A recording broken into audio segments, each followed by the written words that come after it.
Hi and welcome to home practice tutorial number 2. If you haven't seen tutorial number 1, I recommend that you go back and have a look at that because I'll be explaining, or I explained in that one, the foundations of what you're going to be doing in these tutorials. So good to have a look at that.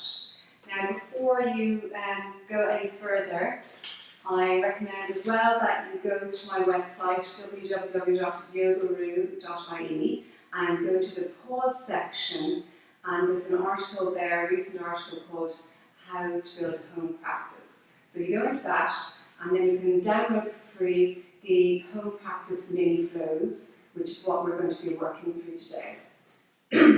So for those who don't know you, my name is Ruth. I'm an Irish yoga teacher and creator of yogaru.ie Asana home practice sequencing cards. So my main aim is to help you build a home practice that's tailored to your unique needs. So it's quite different from being in a led class because you're being led by what exactly you need yourself. So you get lots of benefits from it. You come to your mat and you kind of are led by your energy levels, what mood you're in, and it really is so medicinal to move with what you need every time you come to your mat. Okay, so in the first tutorial we looked at the sun salutations, so you might again want to go back and have a look at that, because I'll just be breezing through them today. So our main aim with these tutorials is to help you to build towards picking the poses yourself that you want to practice. So I recommend that you, if you don't have the cards, this is for everyone, so whether you have the cards or not, this will still work for you.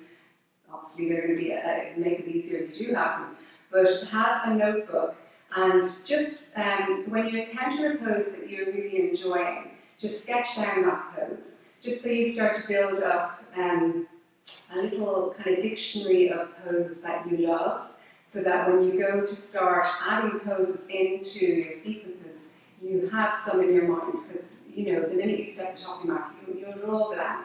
So you need to start kind of building a familiarity with the poses that you enjoy. Okay, so if you have a look at this sequence here that you've downloaded from the website, hopefully. If you start with the first line there, actually we'll start at the very top. We have the symbols for inhale and exhale. So that's like the plus means inhale and the minus means exhale. So with quite a few of the flows, and particularly with the sun salutations, the starry lines there, we flow with the breath. So every time you move from pose to pose, you're either inhaling or exhaling, and I will run through one sun salutation and show you how that works. So that's the plus and minus symbol. If you go on to the first line there, so home practice flow 1, that's going to be the flow that we're going to work on today. So really this is not necessarily an online class, it's more like a tutorial where I'm going to, I'll be stopping and starting and talking you through how you will navigate this sequence yourself. You're very welcome to flow through it with me, but I will be pausing to give you suggestions and things like that. So if you see there on the home flow 1, a device that I use a lot in all my sequences that you'll find online. There's absolutely loads of sequences on www.yogaru.ie/sequences. There's absolutely loads of sequences for you to work through once you start to get comfortable with flowing on your mat by yourself. You'll see 2 little arrowed lines there, and that indicates a mini flow. So what a mini flow means is that there's 2 different types of poses. Poses that are symmetrical in terms of, you know, it's not a left or right side, so you will do them once, or else I might say multiply by 3. Or poses where you have, where you use the right side of the body first and then the left side of the body. So if you look on that home flow 1, the first mini flow there, with plus and minus above it and multiply by 5, that's 2 poses linked together, and you start with the right leg forward and you do those 2 poses, multiply by 5, and then you come back to downward dog and move through those 2 poses again with the breath 5 times. So that's how a mini flow works, and it'll make more sense when I start to flow through it with you. In terms of transitions, that transitions can sometimes be something that people get quite flustered with or confused with. My recommendation is to just move slowly and not get too caught up on how do you get from A to B. Just, think of it practically. If you're on the ground and you need to get up, you just stand up. It doesn't have to be this palaver of how to get from pose to pose. If in doubt, just come either into Tadasana, standing pose at the top of your mat, and start again, coming down to the ground and moving into whatever pose you're getting into. Or if it's a standing pose, you just step back into it. Or else, if you're running through mini flows and it seems to make more sense to you to come to it through downward dog, then you make your way back into downward dog, and then just step the leg forward and come into the pose that you're coming towards. Now, when I say don't worry about your transitions, I would recommend that you mindfully move through them, so you don't just jerk into the next pose like fast. Move nice and slowly, lengthen your limbs through your transitions, and that will string the poses together like a string of pearls. It will make your practice more all-encompassing. It means every second of your practice counts rather than stopping and starting throughout it. Okay, so we will start with Home Flow 1. Now, I am going to do a separate tutorial on how to do warm-ups.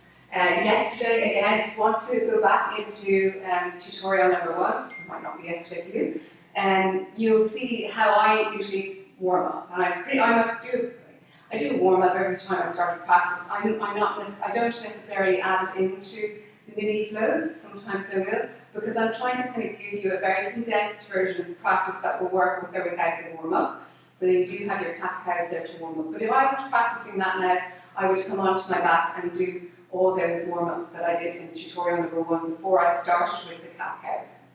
So we're not going to do that today. We're going to go straight into cat-cows.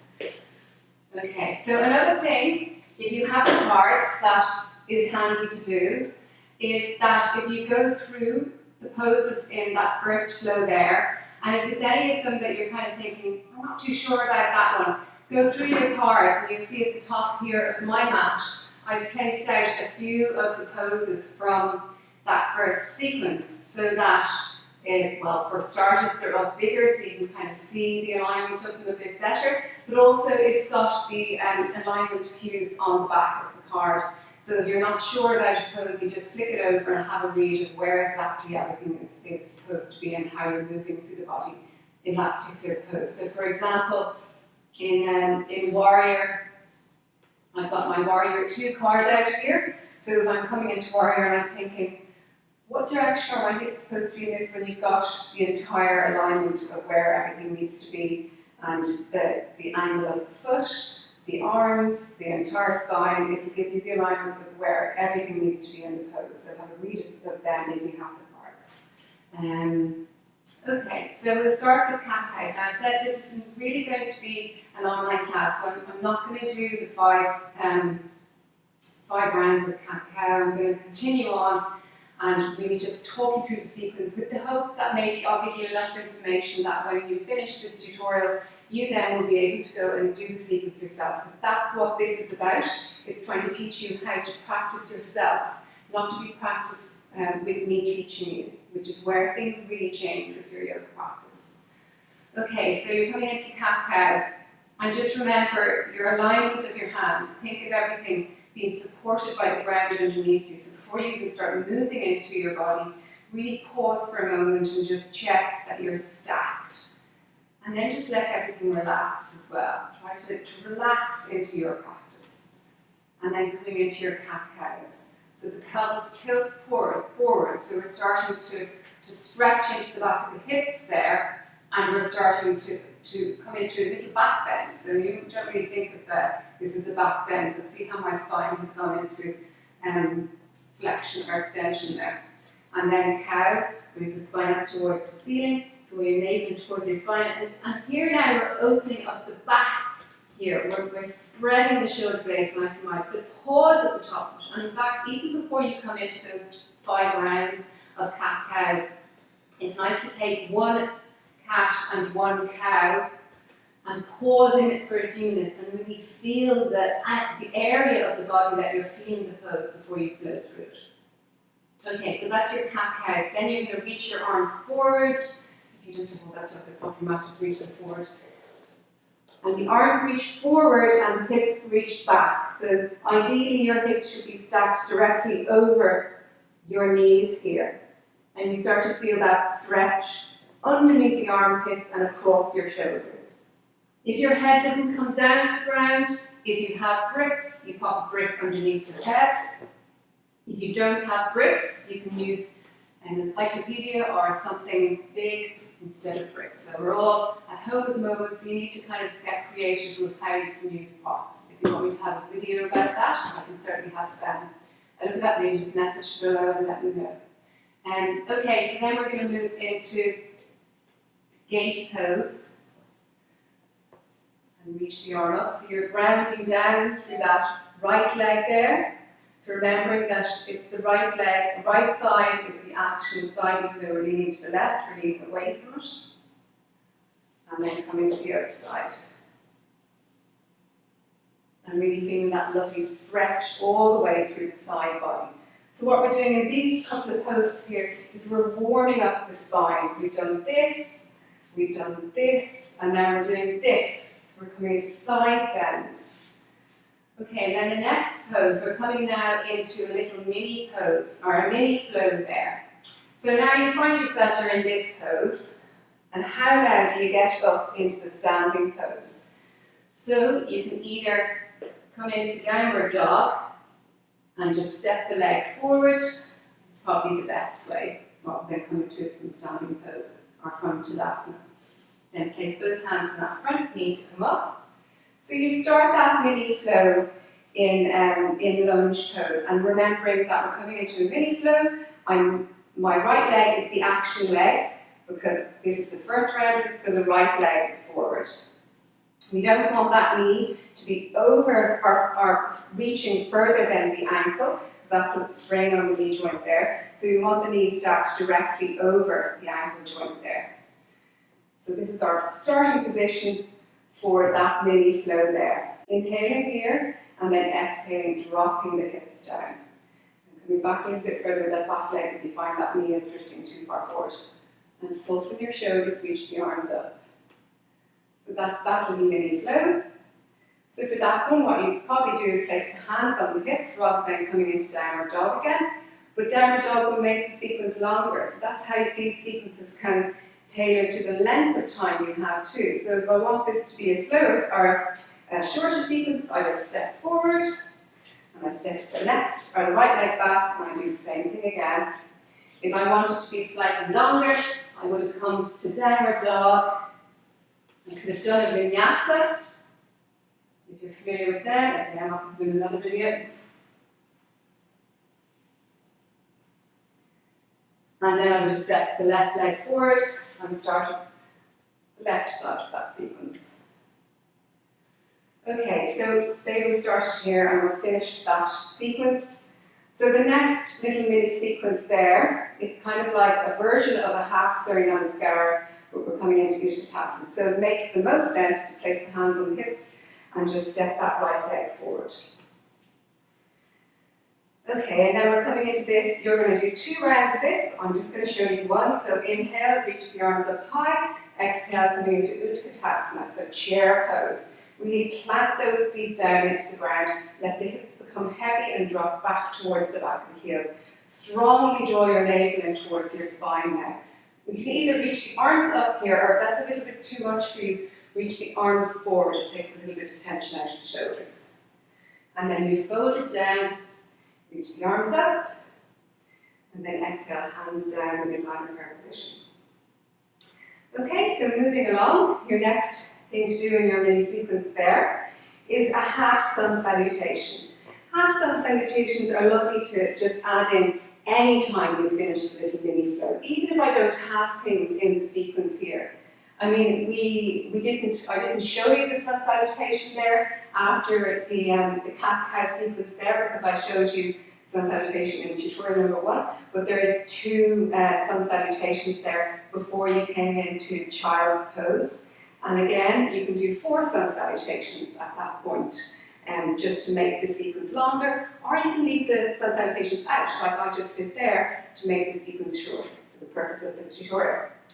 So we're going to do a half sun salutation, which is inhale, reach the arms up high, exhale, folding down. I'm keeping my knees bent for these ones. Inhale, reach halfway up, reach the chest forward. Exhale, folding down. Inhale, reach the arms up. And exhale, hands down, midline prayer position. Okay, so you're at the top of your mat now, and we're reaching our second standing flow in these mini series, or in the home flow 1. So again, if you want the sequence to be quite short, I'm just going to step back to warrior 2. And if you want it to be a little bit longer, you would have come all the way down to the ground, folding forward, stepping back to downward dog, maybe going through a vinyasa again, and then coming to it from stepping forward from downward dog. So just that's a lot to giving you. So just coming down to downward dog, and then stepping forward, grounding that back foot, and circling the arm up and around to find your warrior 2. So you're in warrior 2, so this might be the point that you pick up your cards and have a look at the alignment cues for warrior 2, Viruddhasana 2, and side angle, Utthita Parsvakanasa, and having a look where things need to be for that before you start the flow. We also have a forward fold there. So say we've done those 2 poses, you can place the hand on the knee there, if it doesn't reach down to the ground, or if you have bricks, you use the prop to reach the arm up and overhead, press that knee into the elbow there. So then we just pivot the feet around to the side of the mat, keep the outsides of the feet parallel, and come into your forward fold. And then you pivot your feet around to the back of the mat and do that flow again. Taking probably about 5 breaths in each pose. And then you pivot around to the side. You can take that forward fold again, and then come around to the back, or the front of the mat. So that's your 2 mini flows. And then you're going to come into seated. So you can just step back to downward dog, bring the knees down, and then bring the feet forward to seated. And then we're going to come into just 3 or 4 seated poses there. It's nice to have a back bend in before you finish as well. And then you'll notice as well with these 3 flows that the start of the practice and the end of the practice are the same in each one. Again, that's just to teach you to vary the middle bit. Don't try and reinvent the wheel by having things different in the whole practice. Start the same way, end the same way, and work out what standing poses in the middle suit you. And then you can start playing around with the front and the end. And then when we get used to how to flow with these 3 practices, then I'm going to show you how you start to pull new poses in and slot them into this kind of format, or this kind of skeleton of so start to flesh it out with poses that you want to practice yourself. So we've got Baddha there, feet together. And then for the seated poses again, the right leg is the action leg. That is my right leg. I'm not sure how it's going to come up on video. So that's the action leg. We do a twist, and then we come to the left side. So that's a 2-sided pose. And then we come into bridge pose on our back. And then just pause in this one for a bit. This is a lovely pose for stretching the front of the body, a little back bend. You might even want to pop a brick underneath you there on the low level, just to take a few moments there. And then you come into a twist. It's always nice to take this. And I actually like to windscreen wipe the legs from side to side. It feels lovely in the hips. And then maybe stay one side. And then come over to the other side. Remember, I'm moving a lot faster now than you should be. And then definitely coming into Shavasana. So no matter how short your sequence is, try and take a few minutes in Shavasana at the end of every practice, just to assimilate the practice. And that's I mean, it's known to be the hardest pose because we're so busy-minded, but it's one of the most beneficial poses. When you think of restorative yoga, it's basically an entire, sometimes 2-hour practice with the versions of Shavasana, and it's incredibly restorative. So that's how important Shavasana is for you. So, contact information, if you have any questions, I'm always happy to answer them. If you email ruth@yogaru.ie. My contact information is www.yogaru.ie.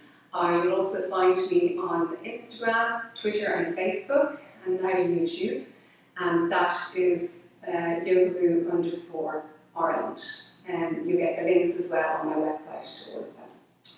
So I hope to see you for my next tutorial where we will be going through Home Flow 2 and working out the different poses in that one. So have a look, see can you work your way through Home Flow 1 and let me know how you get on. Thanks for watching.